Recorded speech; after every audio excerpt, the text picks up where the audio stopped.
You don't have to act like us. Act like Democrats. Just act. Act. Do something. Send us something. Begin the process. Make it available. Act. And number two, Madam Speaker, should you tell me how much time I have remaining? The gentleman has 3.5 minutes remaining. In that case, I'd be delighted to yield to my friend from Florida. Do you really believe that what you're doing here is constitutional? Absolutely, and I appreciate you asking. I appreciate you asking because having had my motives impugned throughout the day, and I know that with the collegial relationship that you and I have in the Rules Committee, you know for a fact I wouldn't be here otherwise. I wouldn't be here otherwise. Now, I'm no scholar of House activities. I know we have passed bills in this House that have incorporated things by reference before, and I'm sure we'll do it again.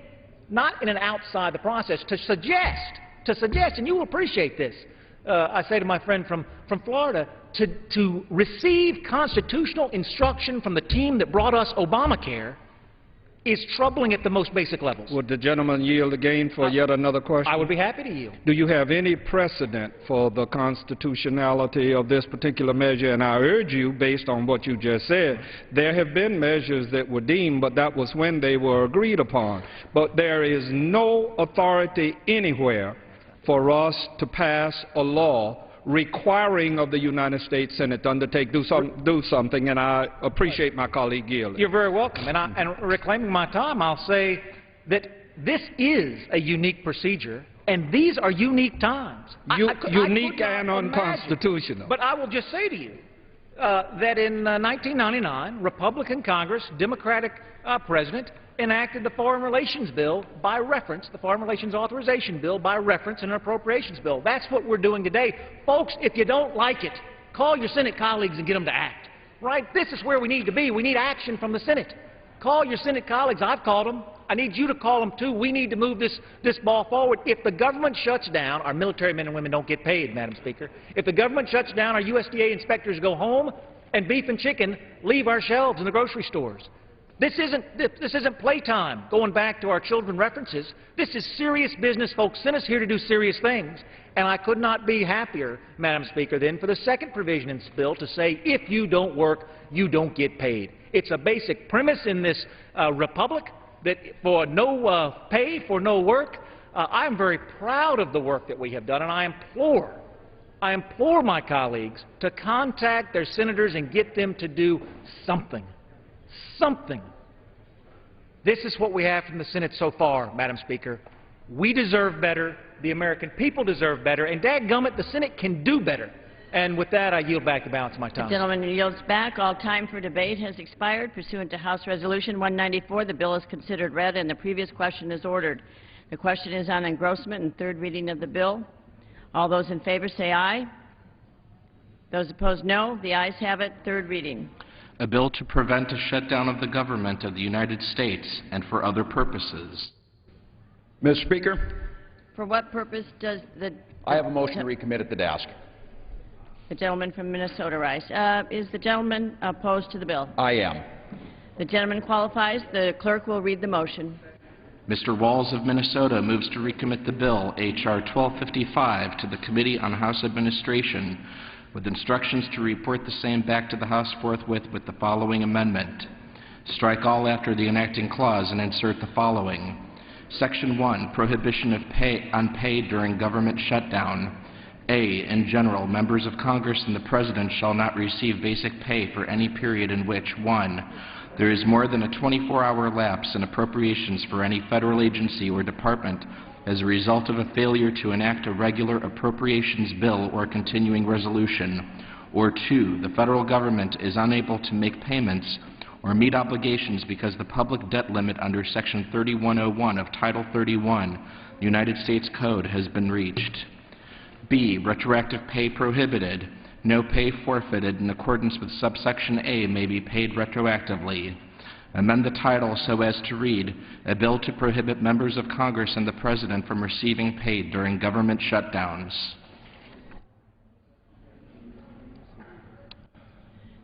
Pursuant to the rule, the gentleman from Minnesota is recognized for 5 minutes in support of the motion.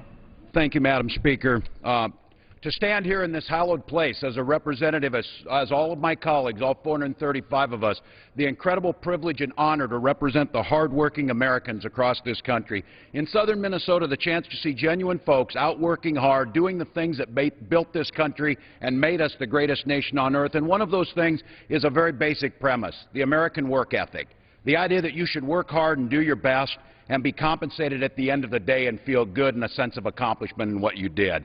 And we have the opportunity. The American people did send us here, as you heard on both sides of the aisle, to do a very simple thing, get the work done, move this country forward. The debate is there's differences in how to do that. That's the strength of this land. It's democracy.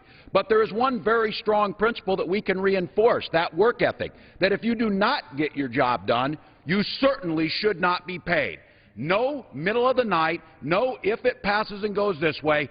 Very simply, the easiest of things to do, if this Congress, after being here 4 months, and I don't care where you put the blame, can't get this done by next week, and the government shuts down, there will be no chance of a single paycheck going and no retroactive pay. That's the least we owe those hardworking folks. That's the least that we can do here. And I want to be very clear. I understand the majority is having a problem. They've got a debate happening inside their caucus if compromise is a virtue or a vice. They will work that out and decide, because that's what this debate today was about. Where do we compromise in for the good of the American public? I come down on the side of compromise. But with that being said, if we don't get our work done, and I will do everything in my power to ensure we do not shut this government down, the repercussions are catastrophic for Americans. Not just macroeconomically, our seniors aren't going to get their checks. We're going to see medical care slowed down to our veterans. We're going to hear from, and we have heard from, our military commanders that it stresses the readiness of this nation. Our federal workers and even the hardworking staff here will not receive a paycheck. How do you go home to Georgia, to Alabama, to Minnesota, look somebody in the eye and say, we failed because we bickered again, but dang, I'm going to take home that check? So I tell my colleagues, especially the new members, if you're a freshman in here, you came with an optimism that should not be able to be beaten out of you. Regardless if you disagree with us with every fiber of your being, the very simple principle that if we can't get this done, let's put skin in the game. No, if it goes to the Senate and get passed. No, if it's not constitutional. I offer you the rarest of opportunities today, the rarest, the first time you've had this chance. If you vote yes on this motion to recommit, it goes to the President today and becomes law of the land, and no one here will be paid. You can look your constituents in the eye, and whoever you blame for it, you can say, I'm not getting a paycheck till we fix this. So I want to be very clear. This is an opportunity, a rare opportunity. You can vote however you want and decide however you want to balance the budget, but do not allow to play games. It is the bright lights of day. The board is going to come up, and you're going to have the opportunity, not what's in the underlying bill.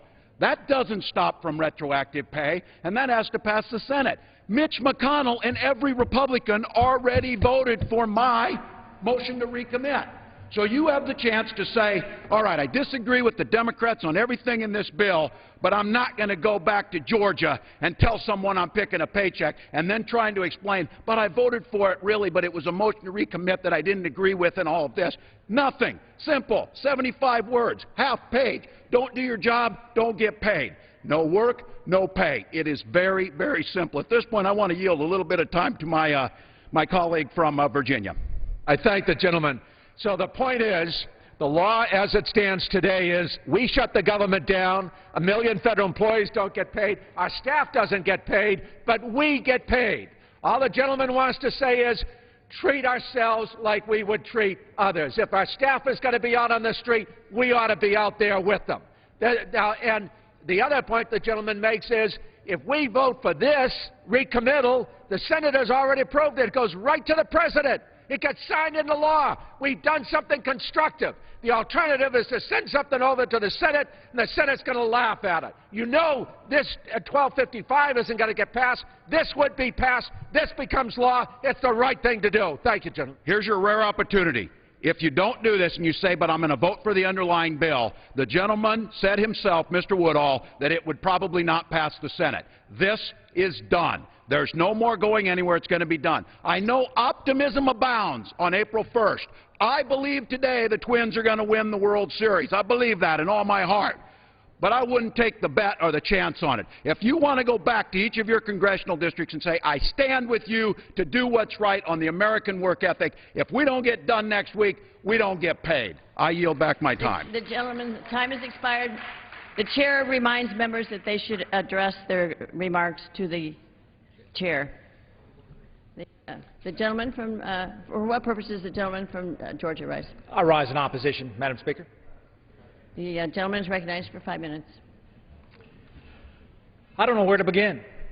I don't know where to begin. The misrepresentation after misrepresentation after misrepresentation, I don't impugn anyone's motives. I admire the passion.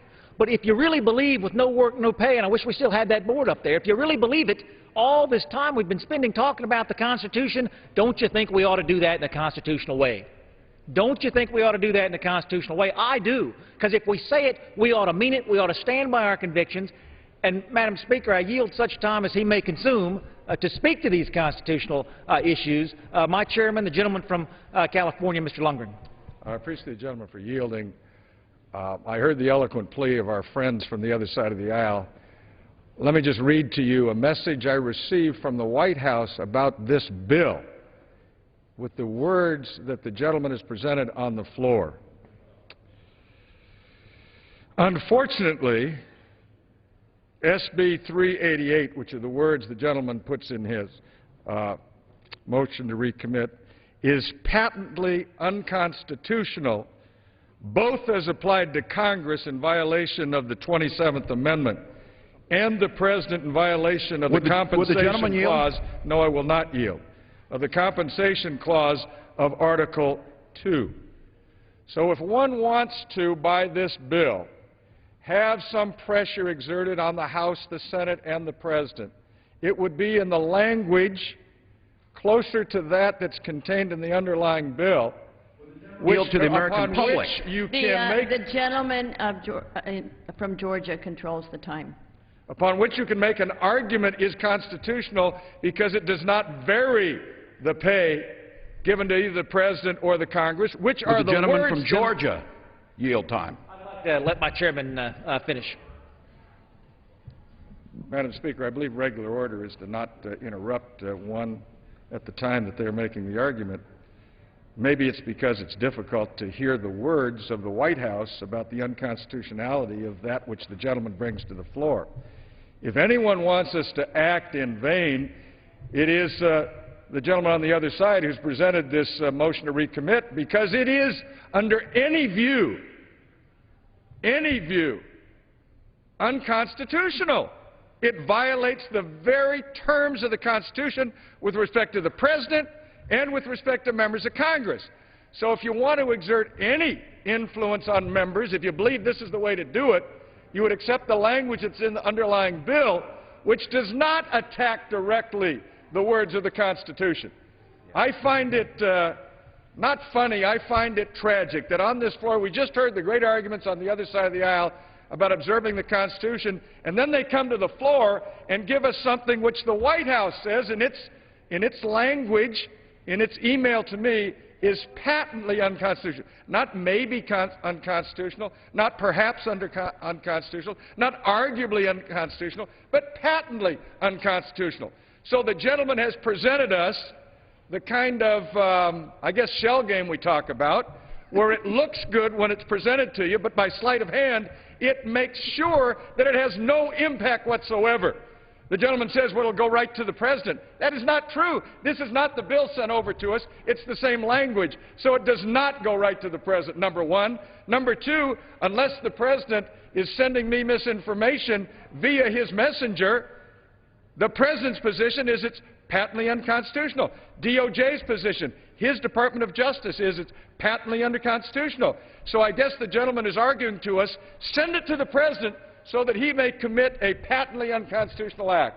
Now, I may have disagreements with the President, but I have no evidence whatsoever that the President is waiting with bated breath over at the White House for us to send something to him so that he can do an unconstitutional act. Perhaps the gentleman believes that's the position he wants to put the President in, and even though I have great disagreement with this President, frankly, I don't think that's an appropriate thing to do. So I would argue to my colleagues, reject this unanimously, because it really something which doesn't pass the Truth in Labeling Act.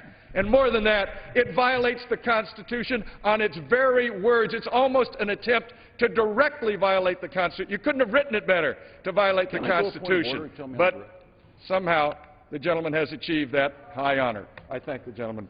Will the gentleman yield? Madam Speaker, I would say that I may be a freshman, but I know it cannot be said any better than that, so I will yield back the balance of my time. The gentleman yields back his time. Thank you very much. Without objection, the previous question is ordered. The question is on the motion. Those in favor say aye. Aye. Those opposed say nay. No. In the opinion of the chairs, the noes have it. Oh, Madam Speaker, I ask for a recorded vote. Does the gentleman ask for the yeas and nays? Yeas and nays, yes, The Madam yeas and nays are requested. Those favoring a vote by the yeas and nays will rise. A sufficient number having risen, the yeas and nays are ordered. Members will record their votes by electronic device. Pursuant to Clause 9 of Rule 20, the Chair will reduce to 5 minutes the minimum time for any electronic vote on the question of passage.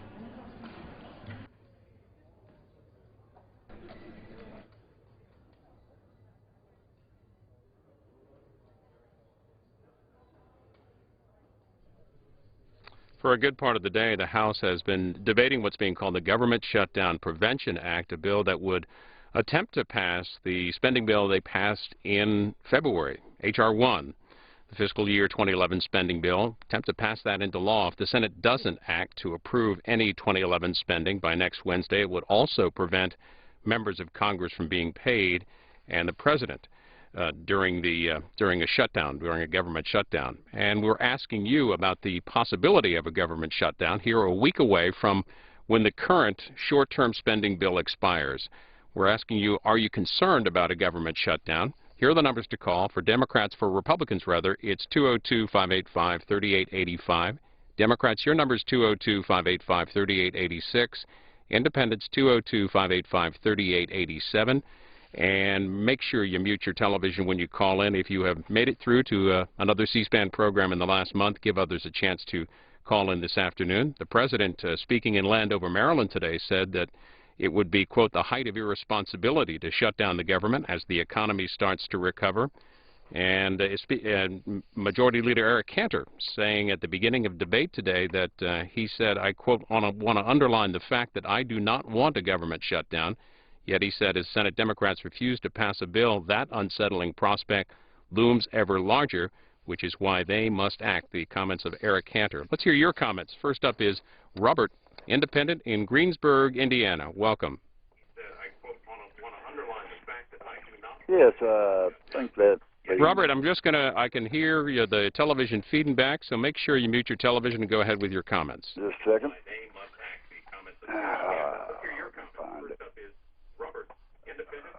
Robert, I'm going to put you on hold so you can take care of that. We'll come back to you in a minute. Thomas is next, Los Angeles Republican caller. Good afternoon. Good afternoon. I think it's a great idea if they shut the government down where the American people can see just what we elected.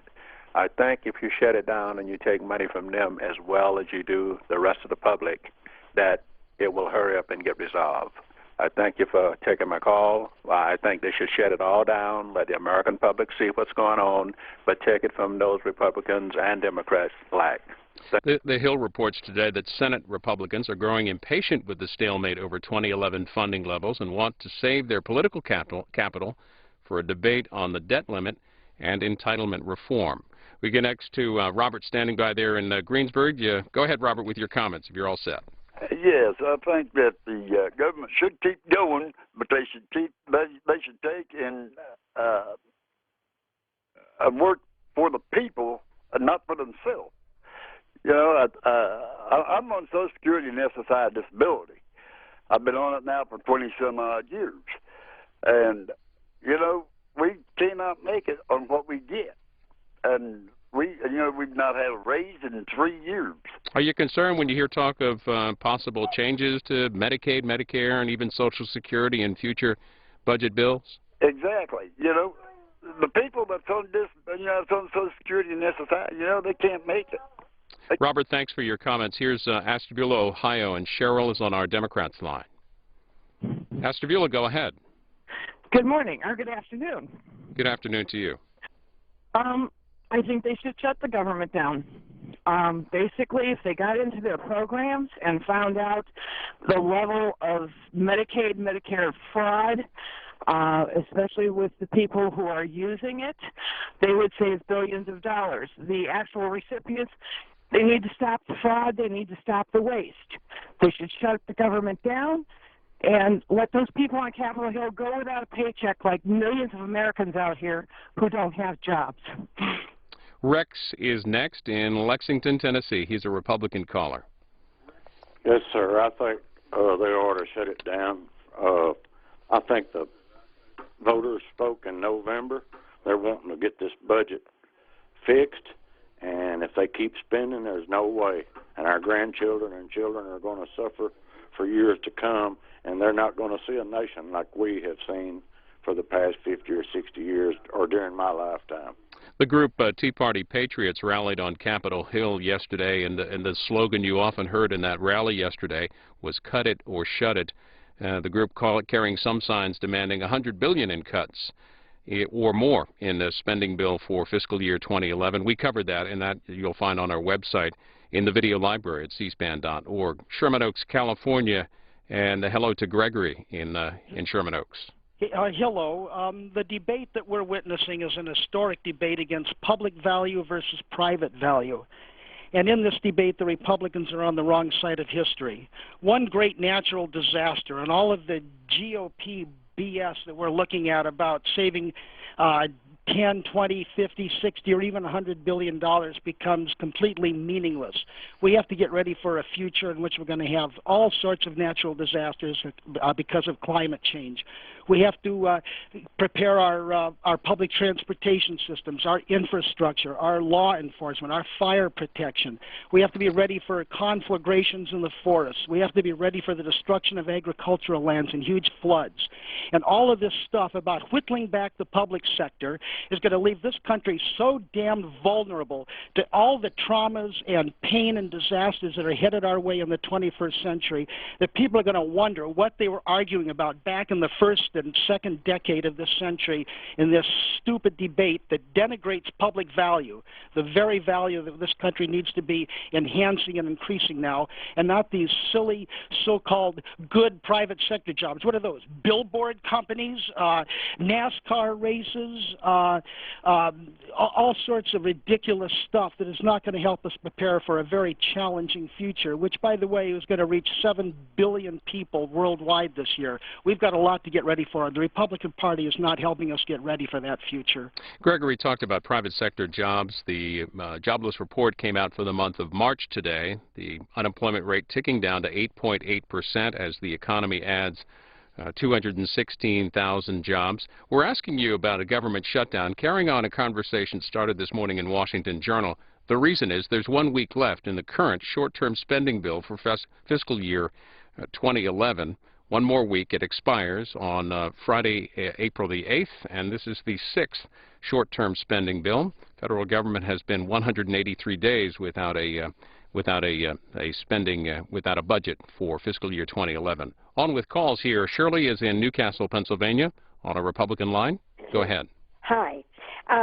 What I would like to say, first of all, is that they keep going on about the unemployment status. It's coming down. Listen, the unemployment status is not coming down. All it means is that less people are eligible for unemployment benefits. That's where it stands. And then they want to say about all these jobs, I'd like to know where they are. Here in Lawrence County in Newcastle, Pennsylvania, you can't buy a job. So I don't know where they're getting all these figures, but you know what? It's a lie. Shirley, what part of the state is Newcastle in? We're 50 miles from Pittsburgh. Now, when there were a lot of jobs in that area, what was the big employer in Newcastle? Well, we used to have steel mills. We had, first of all, we had, let's see. So was the steel industry the biggest Yeah, industry? well, steel was the big one. We had the Shenango pottery, and we had Johnson bronze, and we had ones like that. Well, thank you for joining the conversation. We do want to get some other views on as well. We continue. We go to Wales, Texas, and David's on our independent line. Hi. Hello. David, hey there. Hey, I'm independent, and I think what really is necessary here is there needs to be an amendment. I support the no work, no pay amendment, but I think in addition to that, they need to add that every American, regardless of station or class in life, give one or two, whatever's necessary, paydays to eliminate the deficit. You mean... I mean Congress, I mean the President, I mean the bagman, the millionaire, the butcher, the baker, and the candlestick maker. Everybody gives 1 or 2 days pay to discharge the deficit. Then we can start over and start talking about the philosophical wonder of America, the fact that we are the longest-lasting democracy. And the Senate passed by unanimous consent last month a bill that would basically allow members of Congress and the President to be paid during have them not paid during a potential government shutdown. While millions of other federal employees are not. That passed over in the Senate by unanimous consent last month, and a number of senators have asked Speaker Boehner to take up that legislation. He has not so far. Bruce is in Houston, Texas, on our Democrats line. Go ahead, Bruce. Yeah, good afternoon. This is Bruce. Yes, sir. I think the Republicans are wanting to shut down, and the Tea Party. I believe the Tea Party is the biggest disaster for this country. That all they care about is what the Republicans pass to benefit them. And another thing too, if you shut the government down, you're going to shut down my dad's paychecks, other older people's paychecks, kids with disability. And another thing too, on the Obamacare, it's going to benefit everyone, but no one even seems to care about that. All they care about is their self, and they don't care about the kids, the old people, the women that need when they have problems when they get pregnant with the children. You're going to cut all these benefits for these people that actually really need it. Okay, I can understand that there's a problem with that kind of programs, but there's other ways of breaking that down. And just like I said, Obamacare, I think it will work for the people of this country.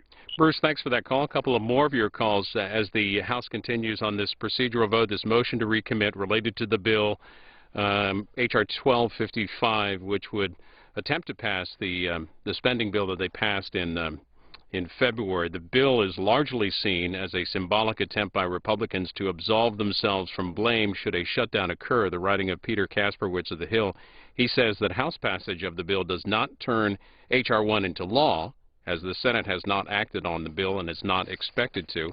During the debate, you may have heard Anthony Weiner of New York reading from the children's book, House Mouse, Senate Mouse, one of the many thousands of books that we've covered on Book TV, which gets underway Saturday at 8 a.m. Eastern. If you go to our video library, you'll find it. Just search House Mouse and you'll find it. Book TV Saturdays beginning at 8 a.m. Eastern. Let's go to calls again and get a couple more here. Mike is in Florida on our Independence line. Go ahead, Mike. How you doing, sir? I completely disagree with this in its entirety. A lot of people don't understand that this will actually affect the military as well. I'm in the military. I'm about to deploy to United Arab Emirates. And for me to actually go deploy, serve my country, and go other places and not get paid and not be able to support my family while I'm gone. Because while I'm gone, it's not like I can go get like a second job or something like that to support my family. I'll be off somewhere else, not getting paid. From what you understand, your pay will be affected if a government shutdown happens. Correct, sir. And that's one of the big things. The military will actually be affected by this as well because as it stands, we are all government employees. We will all our pay will stop. Mike, thanks for weighing in and best of luck to you. One more call here. Christina is in Massachusetts, a Republican caller. What's the name of your town, Christina? Attleboro. Attleboro, go ahead. Yeah, I personally, at the way this is going, and it's been going on for so long, we're talking really 2 years of no budget. Maybe the government does need to shut down so that they don't get a check like we didn't get a check if they lose their jobs. And also, if they do this, I think that means that all of the contracts are null and void. So when they hire back people that actually work and will do their job and get this country going instead of all of the money that's being spent outrageously that they can't even account for. And my understanding, as far as I understand, Social Security and the military aren't affected if the government shuts down. Those checks still keep going out. All right, Christina, thank you, and thanks for all the calls. This is procedural vote, the motion to recommit vote, final passage on H.R. 1255 coming up in just a bit. The sponsor of that legislation is Rob Woodall of Georgia, a freshman congressman from the 7th District in Georgia, and he was our guest this morning on Washington Journal. We're going to show you as much of that conversation as we can while the vote remains here, continues on the House floor. On your screen right now, Congressman Rob Woodall, Republican of Georgia. He's a member of the 87-strong freshman Republican class in the House of Representatives, but not a newcomer to Capitol Hill. Tell people about your experience before getting elected. Well, I'd been the chief of staff for the member who served before, John Linder. He was actually my mentor. And he just decided, as folks should, that he'd done all he could do, and it was time for him to go spend more time with his grandchildren. And when he announced his retirement, we had a lot of folks put their name in the ring to replace him. No shortage of good conservatives in the great state of Georgia. But folks weren't focused on two issues that were really passionate to me. One is the fair tax, and one is constituent service. So about a year ago, I announced that I was going to toss my hat in the ring. I had a fantastic campaign. Had a great debate among the 8 of us Republicans in the primary, and then on to the general, and lo and behold, the folks picked me to serve them, and I have been grateful and enjoyed every day since. Mr. Woodall is a member of the Budget Committee, and as we've been telling you, the Budget Committee is set to bring out its budget blueprint next week, so maybe we'll squeak out a few details here from at the table. Before we leave, that biography, let me ask you, you've had such a long time to observe what it's like to be a member. Is it any different when you actually have the voting card? Well, it's a lot different. Number one, it's easier to give free advice than it is to assimilate free advice. That's something folks don't always appreciate. But more importantly, it's an obligation now to serve. Staff has an important job to serve, but I really feel the weight of succeeding for folks back home. A lot of people put their trust in me. They didn't have to, and they did, and the wonderful burden to succeed for them is felt every day. Well, tell us about your district. How many people in it, and what's the unemployment rate right now? I have one of the largest districts in the country. We have 920,000 people now. I'm going to have to lose about 250. This district's going to have to lose about 250,000 in the next redistricting. Our economy is doing better than most, though 2 of the counties in Georgia with the largest foreclosure rates are in my district. It's the northern suburbs of Atlanta heading on out towards Athens. So we've located several new international headquarters in our area, but what we get to hear during those discussions is how tough it is to grow a job in America these days. In fact, I was sitting down with a CEO just last week who said, Rob, I'm trying to leave. I'm trying to move my company out of the country because it just doesn't pay to hire Americans any longer. And that's unfortunate. That's Georgia 7 that Mr. Woodall represents. We're going to get to calls for him in a few minutes because we're going to continue this discussion about priorities for federal spending and what the budget should look like coming out of these big debates on Capitol Hill. So let's start with the current negotiations over the continuing resolution, the funding for this year. Seeds of a compromise when you're reading behind the headlines in all the papers this morning. Where are you on what number you're comfortable with? Well, for me, it's not about numbers. It's about commitments I've made back home. I've made a commitment to cut as much as we possibly can. $100 billion was my number, not because I chose it, but because the leadership chose it for us in the Pledge to America. And I want to come through for folks, but I understand we control 1/2 of 1/3 of the government. It's not just about dollars. There's some important policy riders in there. We're talking about creating jobs, certainly cutting federal spending and getting us out of the borrowing business is going to free up capital to create jobs. But so too is repealing some of the regulatory burden that's out there. And that was an important part of H.R. 1 for me. But what's so frustrating, Susan, I'm a newcomer to sitting in this chair, is I was so proud to be a part of that H.R. 1 experience. I mean, it was truly Congress at work in the way that I believe the Founding Fathers intended it to work. Democrat amendments were winning, Democrat amendments were losing. Republican amendments were winning, Republican amendments were losing. We were on the floor, around the clock, talking with each other about where to go next. And so here we are. You talk about seeds of negotiation. I still haven't seen a Senate proposal, and I haven't seen a Senate proposal because there is no Senate proposal. I don't know a lot about negotiating in this town, but I do know that if I knew where the other folks were, I know exactly where we are. It'd be easier for me to make some decisions about how it is we ought to come together. A couple Fridays ago, we were here talking about the resolution on public radio, and I'm wondering, you ended up breaking ranks and deciding to not support the leadership plan to defund public radio. Two things I wanted to show you. First of all, this morning in the newspaper, Bill Moyers may come back from retirement for a new show on PBS. I'm wondering what you think about the timing of that, given that this debate is not settled, and then explain your vote. Well, we've got two things going on. Whether we're talking about NPR, whether we're talking about the Corporation for Public Broadcasting, for me, these aren't decisions about whether these are important programs or even good programs. It's a question of we're borrowing every dollar to pay for those programs from our children and our grandchildren, and so is it so important that we need to burden our children with those expenses? And in my opinion, it's not. H.R. 1 defunded all of the Corporation for Public Broadcasting. I was proud to cast a vote in support of that. NPR was a little different last week. You know, the burden of responsibility when you control the House of Representatives is a big one, and John Boehner has done a wonderful job of letting the House work its will. I sit on the Rules Committee as well, and we have had more amendments, more of an open process in the first 90 days of this Congress than we had in the previous 4 years combined. And that's an amazing thing to think about. John Boehner has the power to shut the whole process down and force a Republican agenda through, a conservative agenda through, but he doesn't use it. He lets the House work its will so that it, under the belief, the sincere belief that he has that we will get a better work product if we all participate. That NPR vote last week was an exception to that. It came up very quickly. It moved to the floor very quickly, and I just think that we can do better.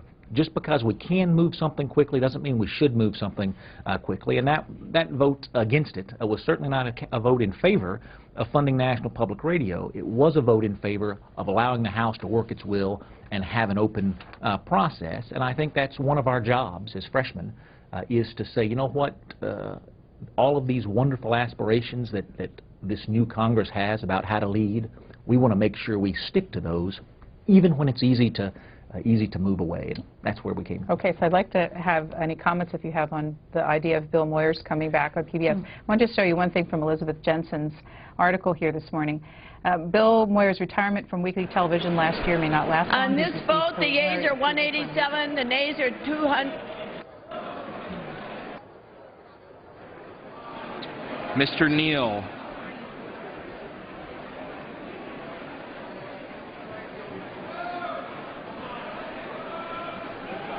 Mr. Neal votes aye. Mr. Bilirakis.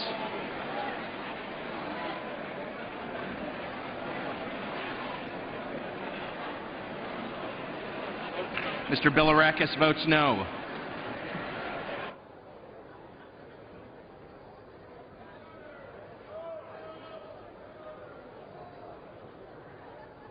And this vote, the yeas are 188, the nays are 237. The motion is not adopted.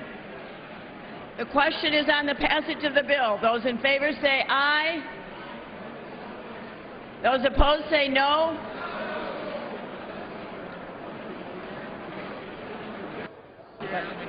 In the opinion of the chairs, the noes have it. For what purpose does the gentleman from to rise? I ask for a recorded vote. A recorded vote is requested. Those favoring a recorded vote will rise. A sufficient number having risen, a recorded vote is ordered. Members will record their votes by electronic device. This will be a 5-minute vote.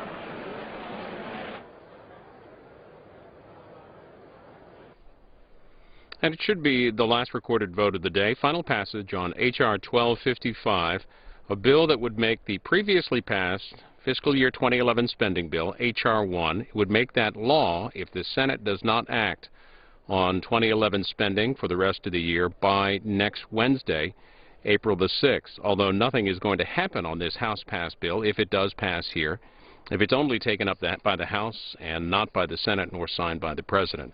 Earlier today, the House did pass a 4-year reauthorization of Federal Aviation Administration programs. The bill would authorize $12 billion for airport planning and development, $10.5 billion for air navigation facilities and equipment, about $40 billion for operations for fiscal 2011 through 2014. But CQ writes that House passage of that bill sets a path for potentially contentious negotiations on a final measure with the Senate, which passed a 2-year FAA reauthorization. And echoing that, the tweet of Chuck Schumer, senator from New York, who said that an amendment to weaken flight safety has just passed the House. I will fight it tooth and nail. Final passage here on the House floor on H.R. 1255.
the yeas are 221, and the nays are,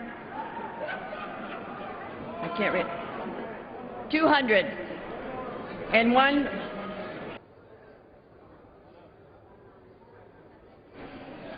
Mr. Berman.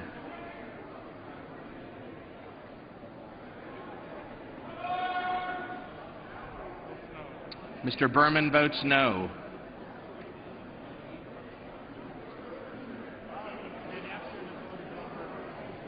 Mr. Richmond.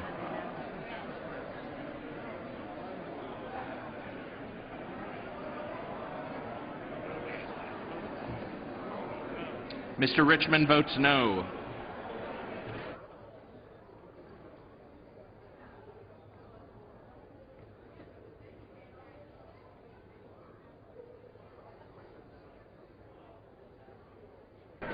on this vote, the yeas are 221, the nays are 202, with one answering present. The bill is passed. Without objection, a motion to reconsider is laid on the table. For what purpose does the gentleman from Washington Madam rise? Speaker, I ask unanimous consent that when the House adjourns today, it adjourn to meet on Monday next, when it shall convene at noon for morning hour debate and 2 p.m. for legislative business. Without objection, so ordered. Aren't we going to have it?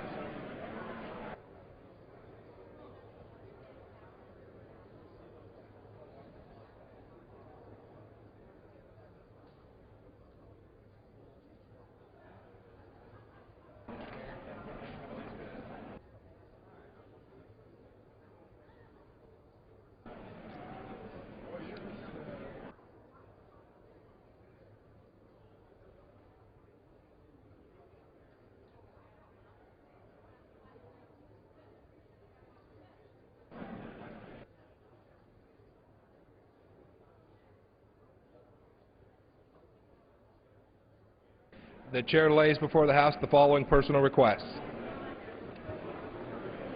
Leave of absence requested for Mr. Gerlach of Pennsylvania for Thursday, March 31st after 5 p.m. Without objection, the request is granted.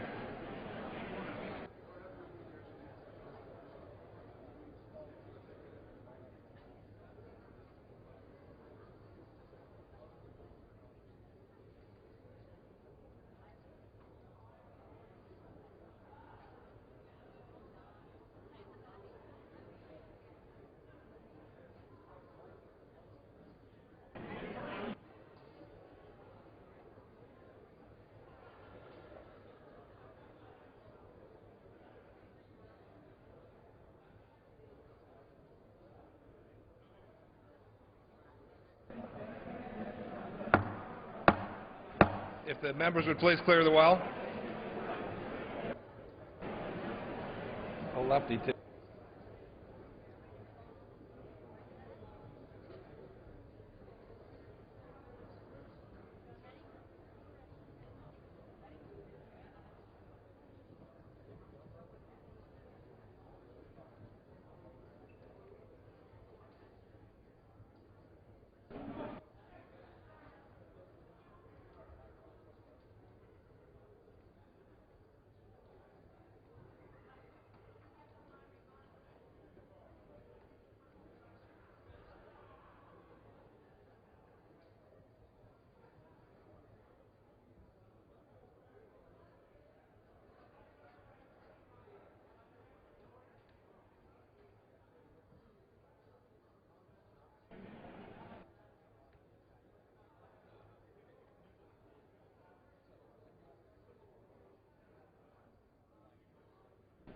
The chair will entertain requests for 1-minute speeches.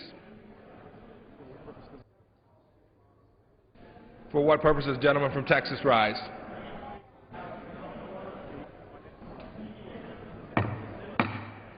Will the House please come to order?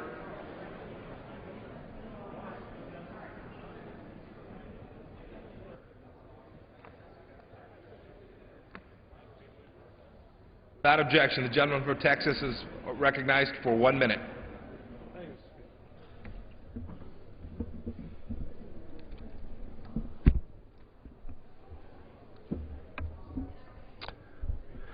Mr. Speaker, I rise today to commend the King Street Patriots, a Houston political watchdog group, for being given the esteemed Ronald Reagan Award at the February meeting of the Conservative Political Action Conference.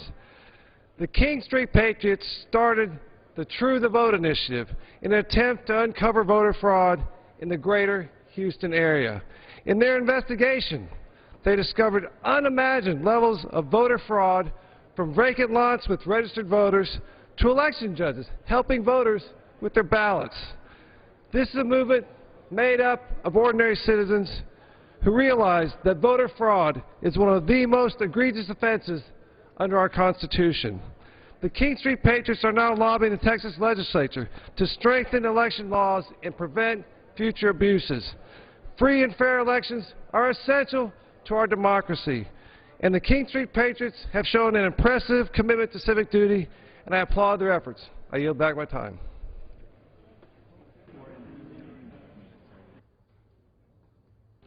For what purposes did the gentlewoman from Nevada rise?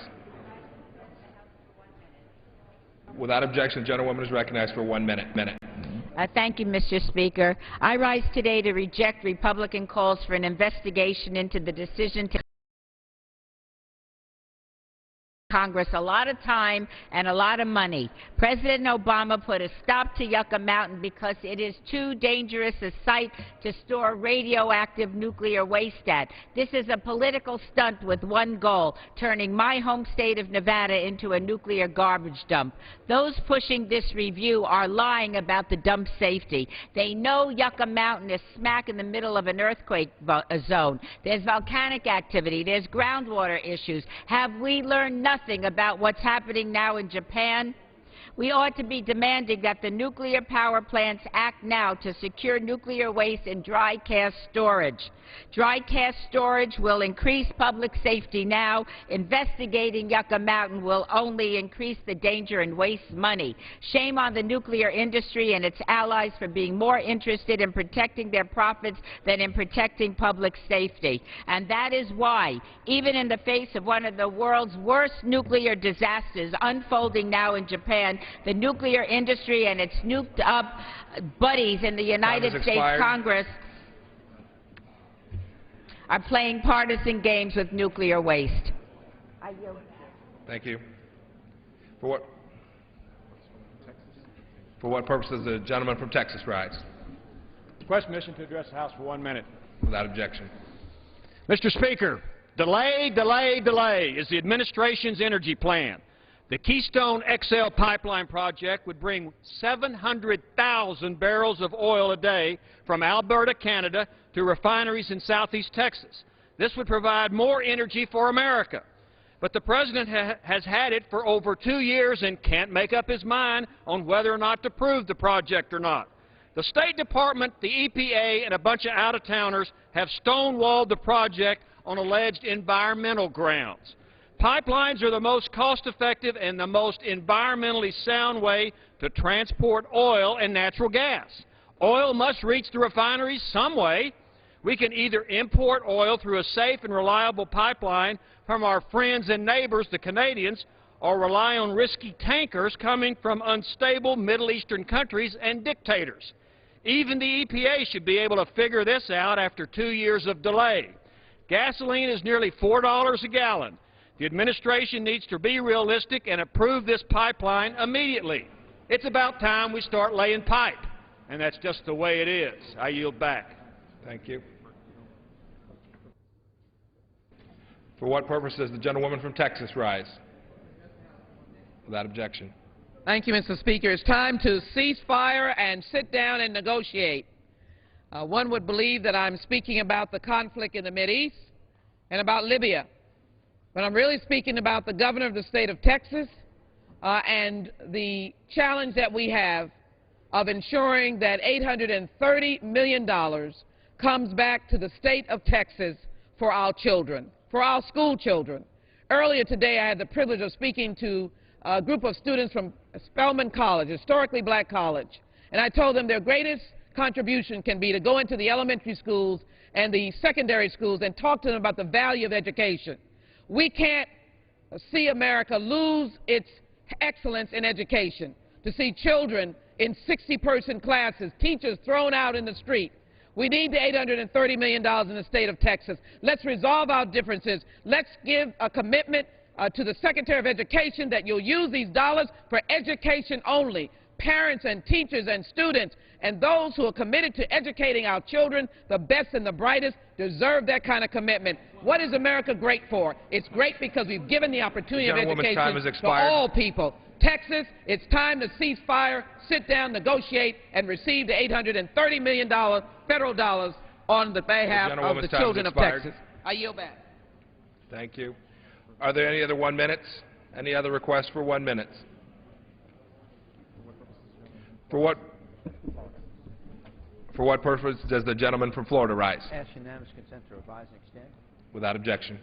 Mr. Speaker, I just finished a hearing as chairman of the Oversight and Investigation Committee, and we had the administration up to talk about some of the programs that they're handing out money on, and one of them is giving out money to large corporations and to unions for early retirement of the employees of for-profit corporations. So think about this. The United States government is giving millions of dollars. In fact, they gave United Auto Workers $206 million towards their plan for early retirement for their workers. Now, when you think about it, these are corporations and unions and entities around this country who have actually settled in with a contract with their employees, yet the government is stepping in and giving them money to help them so they can get to 2014. And they're running out of money. Well, obviously they will run out of money if they give free money to these corporations. They're going to accept it, and in the end, taxpayers are going to be foot the bill. In light of the fact that we're losing $4 billion a day, why should taxpayers be giving out almost $5 billion to corporations that are very profitable, to help their employees retire?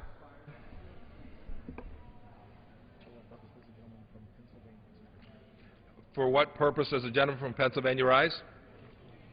Request permission to address the House for 1 minute. Without objection. Thank you, Mr. Speaker. I rise today to honor Dr. Beth Dupree, an oncologist and breast cancer surgeon from Bucks County. Dr. Dupree's care and compassion for her patients extends far beyond the operating room. I'm honored to this evening attend a ceremony in honor of Dr. Dupree and her many accomplishments as doctor, civic leader, and humanitarian. Beth founded and leads a group called the Healing Consciousness Foundation that provides valuable support services to anyone battling breast cancer and in need of support. Psychiatric services, exercise programs, diet coaching, or simply a shoulder to lean on are all provided through the Healing Consciousness Foundation. These are services which insurance and government programs do not provide, but which can be just as critical to a recovery. Through her dedication and her hard work, as well as the sense of social responsibility that she instills in others to hear the calling to serve, Beth has made the mission of Healing Consciousness Foundation, turning survivors into thrivers, truly a reality. I yield back the balance of my time. Thank you. Are there any more requests for 1 minute? Okay. Under the Speaker's announced policy of January 5th, 2011, the gentlewoman from New York, Ms. Burkle, is recognized for 60 minutes as the designee of the Majority Leader. Thank you, Mr. Speaker. Mr. Speaker, I ask unanimous consent to revise and extend my remarks. Without objection.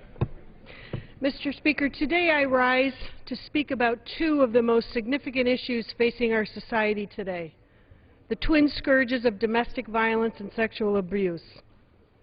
Our society has a moral obligation to stand up against those who exploit their power to commit violence against women, men, and children. And I join other members here today in taking the opportunity to discuss these issues and participate in the White Ribbon Campaign. On Tuesday of this past week, March 22nd, in the district in Syracuse, New York, President of SUNY Upstate Medical University, Dr. David Smith, chaired a breakfast, and it was the kickoff to the White Ribbon Campaign, a campaign that is to draw attention to and focus on, raise awareness of domestic violence and sexual abuse. The White Ribbon Campaign is an international campaign participating probably across 55 countries. Later in the week, on Friday, again, Dr. Smith led a group of men in a march raising awareness for domestic violence, and they marched in women's shoes down the main street in Syracuse, New York. Again, walk a mile in their shoes, raising the awareness, raising the consciousness of domestic violence and sexual abuse, these issues that face our society today. The international campaign has probably 55 countries and involves a general public education focused on preventing domestic violence. Many of my fellow members this past week have been wearing white ribbons to demonstrate our commitment to putting the spotlight on domestic violence. Wearing the white ribbon speaks to our personal pledge to never commit, condone, or remain silent about violence against women and children. The white ribbons were sponsored by Vera House. Vera House was formed in 1977 in Syracuse, New York, by Sister Mary Vera, because Sister Mary Vera recognized the need for emergency shelters for women. She expanded her services, and now today, Vera House has merged with the Rape Crisis Center, and they serve the needs of so many women, men, and children who have been abused.